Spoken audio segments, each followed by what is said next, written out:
Good morning, ladies and gentlemen. The representative of the Ministry of Agriculture, Fisheries and Animal Industries, the country representative of the Food and Agricultural Organization, the country representative of the United Nations Capital Development Fund, the country manager for the Africa Development Bank, the representative of the Uganda Coffee Development Authority, the founder and curator of the Mukutano, distinguished partners and participants, ladies and gentlemen, all protocol observed.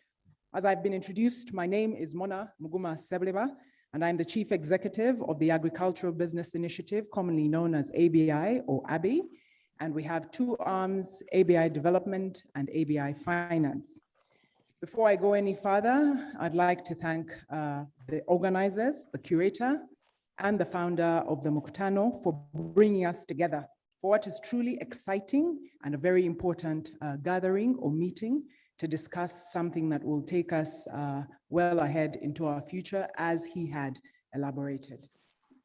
For those that might not know, aBi is an organization established by the governments of Denmark and Uganda in 2010, and it was established in order to channel development finance, particularly matching grants, lines of credit, credit guarantees, business development support, both to smallholder farmers and agribusinesses for the purposes of ensuring that we achieve a competitive, sustainable, and profitable agricultural sector, which in turn we hope and believe will contribute to equitable wealth creation in this country. Since inception, aBi, we have contributed through matching grants and lines of credit over 400 billion and invested it with 1 million farmers, created over 60,000 jobs, supported through 50 implementing partners, directly and indirectly, because we work with agribusiness SMEs as well as financial institutions. As Mark was leaving, he talked about the COVID-19 pandemic, which we are all emerging from. And like every other sector in this country and globally, the agribusiness or the agricultural sector was very much heavily impacted. We're very pleased to note that at aBi, we contributed to the survival, sustenance, as well as recovery and building back better from the COVID-19 pandemic through specially crafted relief packages and financing. And we're still engaging our partners as they emerge out of the COVID-19 pandemic. And we hope to do so until it is deemed irrelevant. So what are we doing by way of agro-industrialization? aBi Development, as I mentioned, we have two arms. Now, aBi Development focuses on value chain actors and intervenes directly with value chain actors. And aBi Finance works through financial institutions where we provide the required financing and liquidity. So with aBi Development, that supports 7 value chains, and these value chains are coffee, dairy, pulses, cereals, oil seeds, poultry, and horticulture. We have supported actors within these value chains to increase their capacity at production, to ensure that they produce the right quantities at the right quality, and that they can process, store, and access the right markets internationally and locally.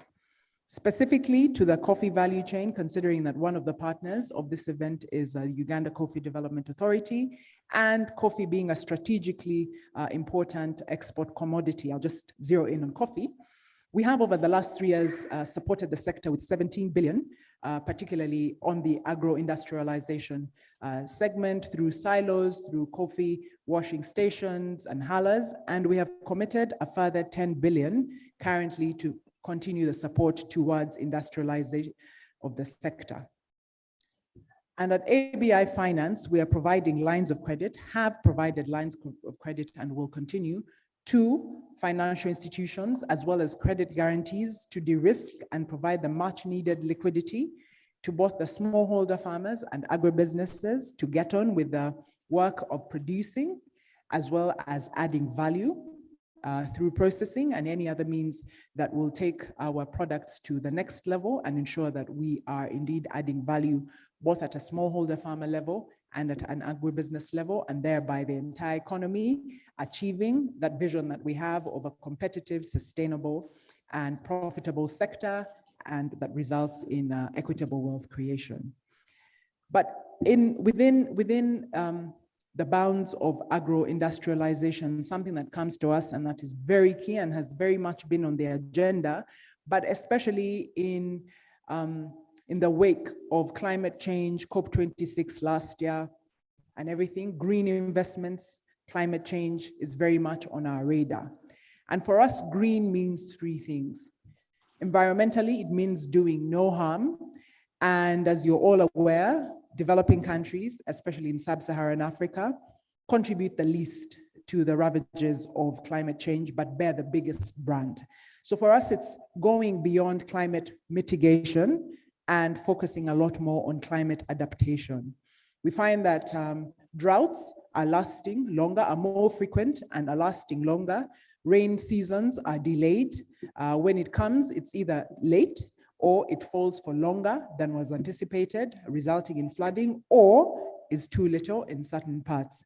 So we find that there's need to support smallholder farmers and generally the actors who are working in these value chains with things such as drought-resistant seed and other climate adapted inputs to ensure that we are adapting and ensuring that we have enough food and produce to survive the climate ravages, the climate change ravages.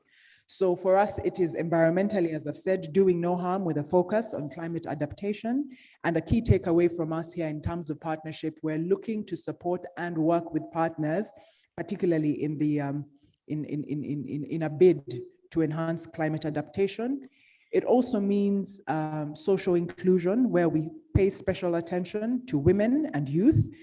David was talking about the population explosion that is coming at us, is already with us, and half of our population are the youth, whom we need to engage in what is arguably our most productive sector. So we are very much inclined towards women inclusion, youth inclusion, but at the same time, we also work and look out for marginalized groups such as refugees, as well as hard-to-reach areas to ensure that the growth and development is spread universally and equitably. And finally, governance. Governance is a key thing that we pay attention to, and this tends to happen at the agribusiness level and at the financial services level, because with financial services, we work with banks all the way from tier 1 right to the unregulated tier of tier 4 SACCOs. Now, governance tends to be a challenge in a lot of the challenges where we see collapse as well as stuttering and any problems. Lapses from a governance point of view tend to be at the heart of that. So for us, the environment, social inclusion, and governance is a key premise on which we intervene and encapsulates all our investments and our interventions. As I close, I'd just like to acknowledge the government of Uganda and other development partners for their contribution to the agriculture sector. We haven't done this on our own, and would like to again thank you, the Mukutano Company, for bringing us together. It is said that indeed, in moving many stones, we will move a mountain, but if there are many of us moving those stones, we will move it faster. So I invite us all to get together and discuss how to move the stones and make progress with the aspect of agribusiness or agro-industrialization. With that, I thank you very much, and I look forward to our engagements for the rest of the day. Thank you very much.